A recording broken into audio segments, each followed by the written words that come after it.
बहुत समय पहले की बात है। एक समृद्ध राज्य का राजा था। उसके पास सब कुछ था, ताकत, धन, सम्मान और एक सुंदर रानी। लेकिन कई महीनों से उसकी रातें डर में गुजर रही थी। हर रात उसे एक ही सपना आता। अंधेरे में कोई भारी आवाज गूंजती, अभी आऊं या बाद में आऊं। राजा घबराकर उठ जाता। उसका पूरा शरीर पसीने से भीग जाता। धीरे धीरे उसकी मुस्कान गायब होने लगी। महल के लोग भी समझ गए कि राजा किसी बड़े डर में जी रहा है। एक दिन उसने राज्य के सबसे विद्वान ज्योतिषी को बुलाया। राजा बोला, गुरुदेव, ये आवाज रोज आती है, आखिर कौन है वो? ज्योतिषी ने ध्यान लगाया, गणना की, फिर गंभीर होकर बोला, महाराज, ये आने वाले बड़े संकट की चेतावनी है। राजा घबरा गया। तो मैं क्या करूं?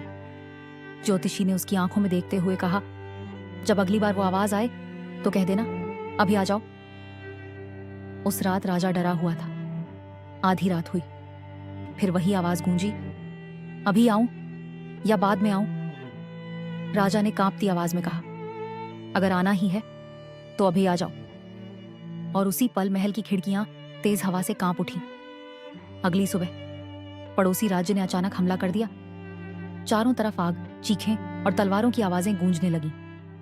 राजा की सेना तैयार नहीं थी। दुश्मनों ने महल को चारों ओर से घेर लिया। तभी सेनापति भागता हुआ आया, महाराज, यहां रुकना मौत है। आप रानी को लेकर निकल जाइए, राज्य बाद में वापस ले लेंगे, लेकिन आपका जिंदा रहना जरूरी है। राजा की आंखें भर आईं। वो अपने सबसे भरोसेमंद दोस्त, अपने सेनापति को छोड़कर नहीं जाना चाहता था। लेकिन सेनापति मुस्कुराया, महाराज, दोस्त वही होता है जो दोस्त के लिए जान दे सके। राजा और रानी जंगल के रास्ते भागने लगे। पीछे दुश्मनों की सेना उनका पीछा कर रही थी। तभी अचानक सेनापति अकेला तलवार लेकर दुश्मनों के सामने खड़ा हो गया।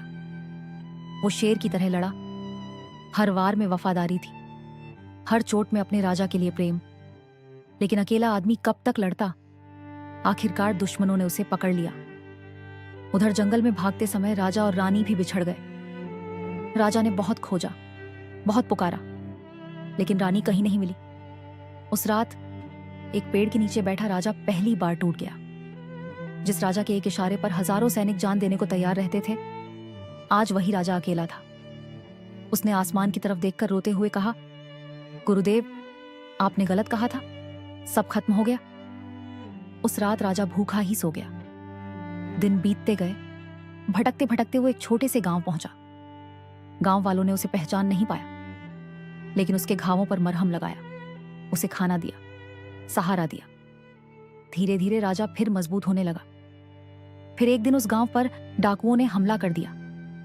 गांव वाले डर से कांप रहे थे, लेकिन राजा आगे बढ़ा। उसने अकेले डाकुओं का सामना किया और गांव को बचा लिया। उस दिन पहली बार गांव वालों ने उसकी आंखों में छिपा हुआ राजा देखा। धीरे धीरे लोग उसके साथ जुड़ते गए।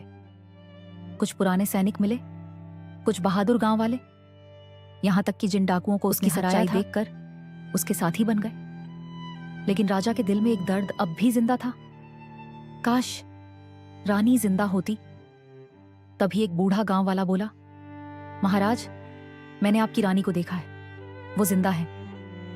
ये सुनते ही राजा की आंखों से आंसू बहने लगे। वो तुरंत उस जगह पहुंचा और जैसे ही रानी सामने आई, दोनों एक दूसरे को देखते ही रो पड़े।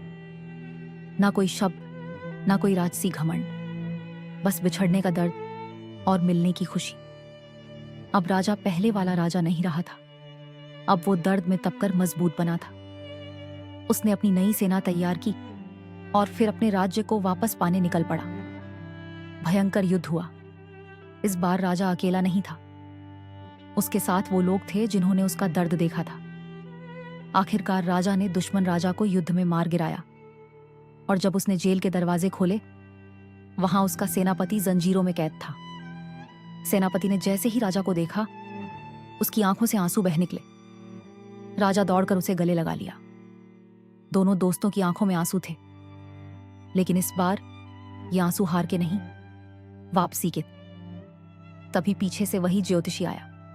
वो मुस्कुराकर बोला, महाराज, संकट हर इंसान की जिंदगी में आता है, लेकिन अगर वो जवानी में आ जाए तो इंसान लड़ना सीख जाता है। बुढ़ापे में आता तो शायद आप ये सब सह नहीं पाते। इसीलिए मैंने कहा था अभी बुला लो। राजा की आंखें नम हो गईं। उसने झुककर ज्योतिषी के पैर छुए।